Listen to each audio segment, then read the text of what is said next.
నా పేరు శ్రీనివాస్, తన పేరు గట్టయ్య. 2012లో మా డాడీ ప్రాజెక్ట్ నుంచి పడి అప్పుడు స్పైనల్ సర్జరీ అయింది, బ్యాక్ సైడ్. సర్జరీ అయినాక 2 months కి మళ్ళీ ఏం తిన్నా డైజెషన్ కాగా అప్పుడు పేరు రెండుకి వెళ్తే వాళ్ళు పేరు బయటకు వేస్తారు. పేరు బయటకు వేసినాక తర్వాత 3 months కి మళ్ళీ పేరు లోపలికి వేసి సర్జరీ చేశారు. 2016 మన 4 years అంటే 2016లో సేమ్ ప్రాబ్లమ్, అంటే ఏం తిన్నా అరగా పేరు వంశ చేసినాయి. వంశ చేసినాక 2016లో మేము మళ్ళీ హైదరాబాద్లో సర్జరీ చేసినాం. సర్జరీ చేసినాక తర్వాత 4 years సేమ్ మళ్ళీ 2020లో సేమ్ ప్రాబ్లం రొటీన్ అయింది.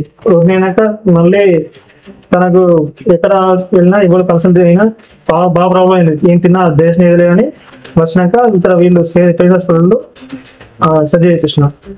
మా అబ్బాయి కానీ నన్ను కానీ ఏమైందంటే, సార్ ఆ పరిస్థితికి ఇది చెట్టు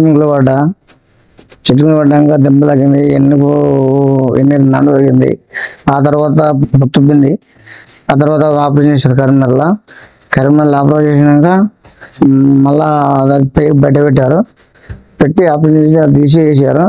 మళ్ళీ 1 side 2-3 నెలల తర్వాత 1 side అయింది.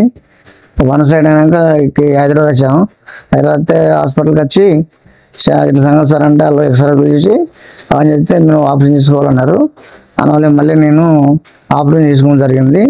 చేస్తే అది ఖచ్చితంగా పెద్ద సర్జరీ, దానిలో మరి మిస్ అయ్యాలి చెప్పారు. మిస్ చేసుకున్నా.